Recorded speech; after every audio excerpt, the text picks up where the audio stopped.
Alors, moi, ici, seul, à Kiev, en Ukraine, aujourd'hui, qu'est-ce que je peux faire pour me protéger de la crise qui a lieu entre l'Ukraine et la Russie? Qu'est-ce que je peux faire? Rien.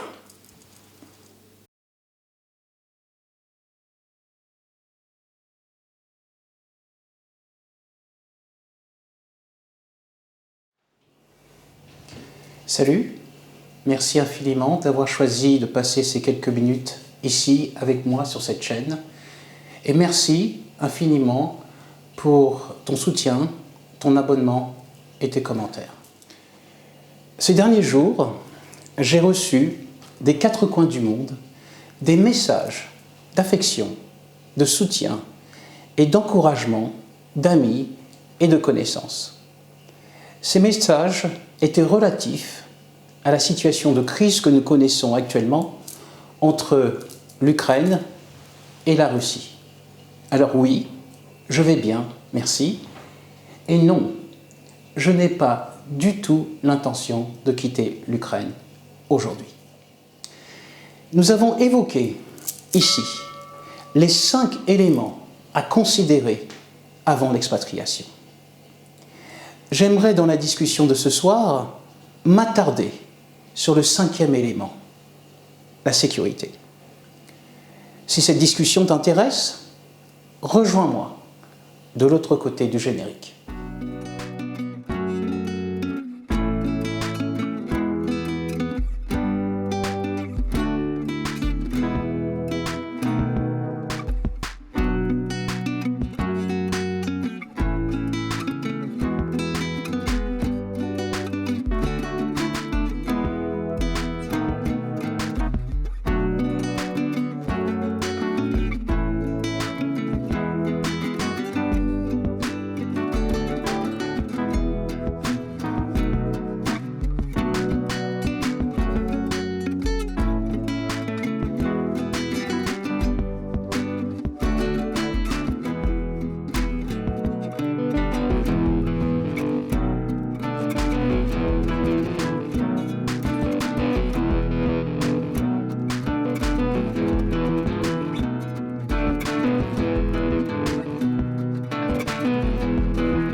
Le Japon est l'une des destinations les plus sûres au monde.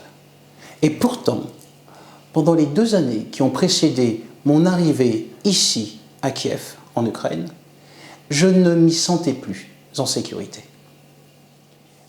La sécurité est, selon le dictionnaire, la tranquillité de l'esprit qui résulte de l'absence de danger.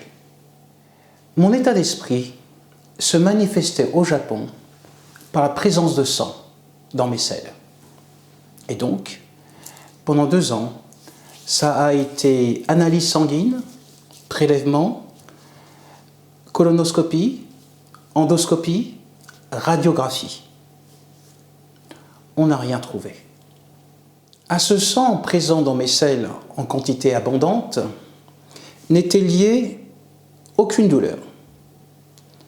Aucune douleur abdominale, aucune douleur rénale, aucune douleur rectale. Mais à y regarder de plus près, j'avais souvent des céphalées ou des crises d'angoisse. Il y a 20 ans, tu m'aurais demandé quels étaient ces pays où je me sentais les moins en sécurité. Je t'aurais répondu sans hésitation, 1. La France, 2. La Corée du Sud. La France, à cause de la constance des micro-agressions. Micro-agressions verbales, physiques, sociales. microagressions dans les transports, dans les administrations, au travail.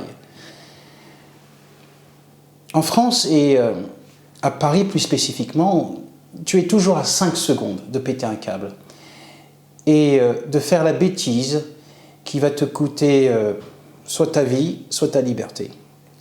Parce que les Parisiens sont toujours dans le zig ou le zag, entre colère, haine. En deux, la Corée du Sud. La Corée du Sud, à cause de la langue.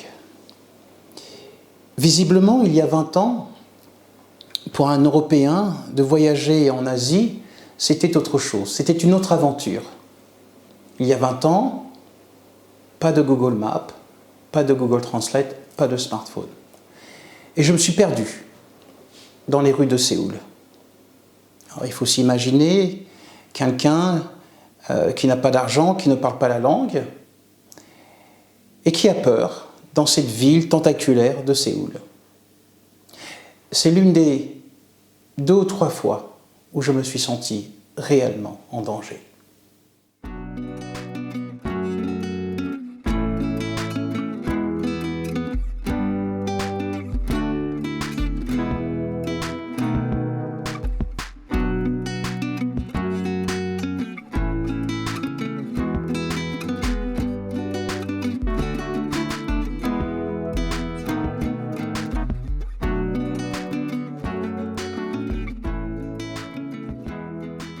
Est-ce que tu as déjà entendu parler de l'endémie d'empoisonnement à la scopolamine qui touche la ville de Medellín en Colombie? Ou est-ce que tu as déjà entendu parler de cette autre endémie qui touche la ville de Pattaya? Si non, si ta réponse est non, je t'invite à taper ces 2 mots, scopolamine et The Pattaya Flying Club. Souvent, les dangers réels naissent de certains types de comportements. Et dans les incidents qui impliquent touristes et expatriés, très souvent, très souvent, les victimes se sont elles-mêmes exposées. Il y a ici en Ukraine, à Kiev, comme partout ailleurs dans le monde, des personnes à qui je ne vais jamais adresser la parole, des lieux où je ne vais jamais mettre les pieds. Ce n'est pas par peur, mais par bon sens. C'est la volonté que j'ai de ne pas vouloir m'exposer. Alors, moi, ici, seul, à Kiev, en Ukraine, aujourd'hui, qu'est-ce que je peux faire pour me protéger de la crise qui a lieu entre l'Ukraine et la Russie? Qu'est-ce que je peux faire?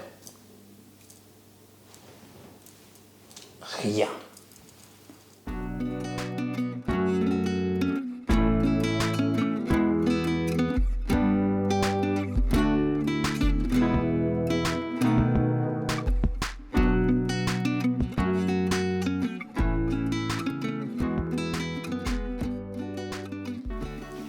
Contre la volonté belliqueuse des dirigeants de ce monde, ici, là, maintenant, demain, il n'y a rien que je puisse faire. J'étais expatrié en 2011. Le tsunami qui a ravagé le Japon a fait 15 000 morts, près de 6 000 blessés, 140 000 déplacés. Je n'ai rien pu faire. J'étais également expatrié en 2013, quand un super typhon a dévasté les Philippines. Un super typhon qui a fait plus de 6500 morts et près de 2000 disparus. Encore une fois, je n'ai rien pu faire. Parce que je ne peux rien faire. J'ai donc décidé d'avoir l'esprit tranquille. L'esprit tranquille ici, aujourd'hui, mais également là-bas, demain encore.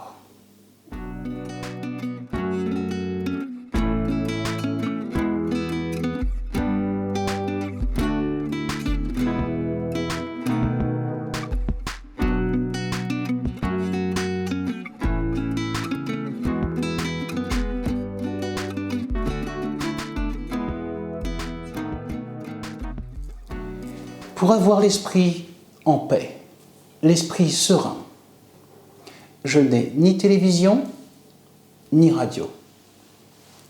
Je n'écoute pas la radio, je ne regarde pas le journal télévisé.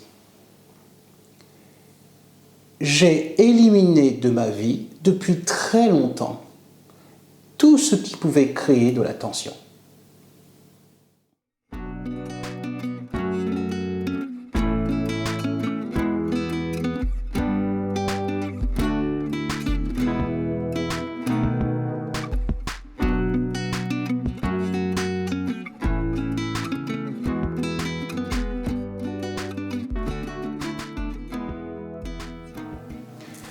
Pour me prémunir du danger, réel ou fantasmé, je m'impose la prudence. Parce que, véritablement, le danger est partout. Le danger est partout donc, comme au Japon, pays où, aujourd'hui, je me sens le moins en sécurité.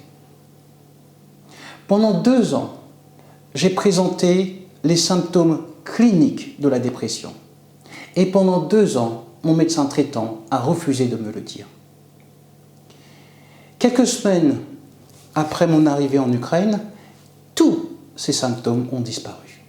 Ils ne sont jamais réapparus, faisant de Kiev, la ville où je suis actuellement, un lieu où je me sens en toute sécurité.